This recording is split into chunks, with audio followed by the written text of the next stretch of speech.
to the Money Desk. Devan Murugan, good afternoon. So there's an important report on infrastructure investment in South Africa that's been released by the BLSA, that's Business Leadership SA. I wonder what it says. Yeah, look, I mean, infrastructure will always remain a pivotal part of our recovery, Braden, and you've seen the President also making it part of this revival plan. But here's the report. It says South Africa is behind in its infrastructure spending goals, and we have to get those goals to create more jobs. That new report, commissioned by Business Leadership South Africa, says infrastructure investment sits at about 18% average of gross domestic product. This is way below the 30% target of the National Development Plan. Now, infrastructure investment by the government, the private sector, state-owned enterprises have all dropped sharply since 2008. President Cyril Ramaphosa's Economic Reconstruction and Recovery Plan, as I said, put infrastructure at the center of the economy's revival. But the report says skills shortages, complex policies, all of these are keeping investment away. So I want to get more insight now on that report and its recommendations. CEO of Business Leadership South Africa, Busi Mavuso, joins us. Busi, once again, thanks indeed for talking to us. Plenty of material in that report today, Busi, but I want to start about what the report says on maximizing value for money. That really is the important point here. Not only is government left with very little fiscal space, it's also more involved with consumption spend rather than building hospitals and schools. And this is a big part of the report, isn't it? It definitely is. And I think that is spot on, Devan. But you'd also remember that as the private sector, these are the one of the cautions, and the concerns that we've been raising over the years to say that it cannot be that we borrow money on such a large scale as we do as South Africa and borrow to consume. We actually have to borrow to see if we can invest in productive assets. And the report really, says that because government has got fiscal constraints at the moment, because the SOEs are constrained, we should really be driving the PPP model and look at how government can actually leverage the balance sheet of the private sector, because let's agree that the private sector is the only social partner in the country at the moment that has got the capability to can actually drive infrastructure, to push it to the 1.6 billion additional per day that is actually required to take us to the 30% of GDP that we actually need to be meeting as a target as per the NDP. We're also saying let's look at how we can incentivize the private sector investment.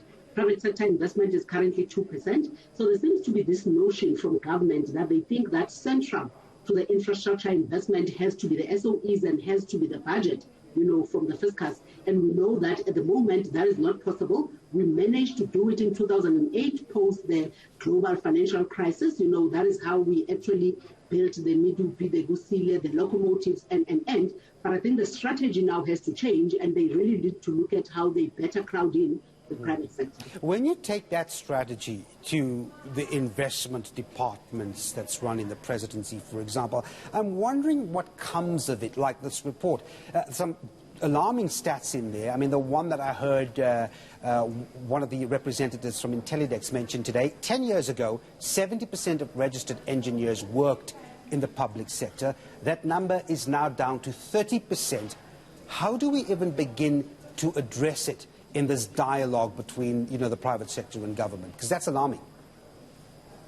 Absolutely. And I think we all know, and we all talk about the skills exodus that has actually happened in the public sector, to say that the public sector has really lost a lot of officials, and the reason why you're sitting with an incapable state at the moment is precisely because we don't have the right people to drive some of these initiatives from the public sector perspective.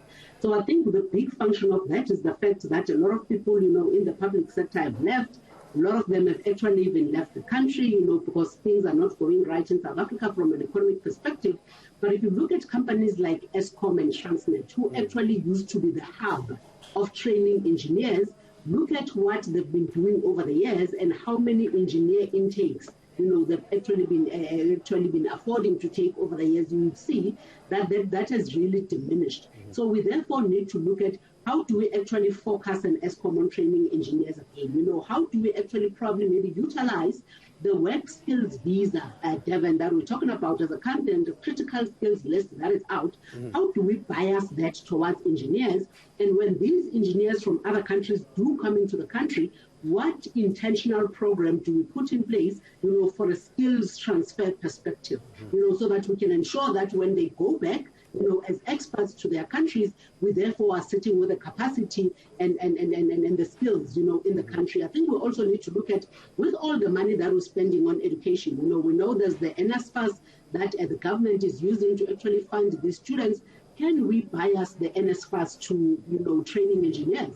You know, and can we probably maybe also, as another intervention, incentivize the private sector by taking in more learner engineers, you know, into the system? Because then, you know, through all those intentional programs, you therefore are well on your way towards actually, you know, building your engineer capacity in the country. I want to sneak one more in with a couple of seconds we have left. I mean, part of the regulation that business is frustrated about was actually a response to what happened in the state capture years. I mean, as the Intellidex representative suggested today, that has now become an unintended consequence of blocking the progress of infrastructure spends.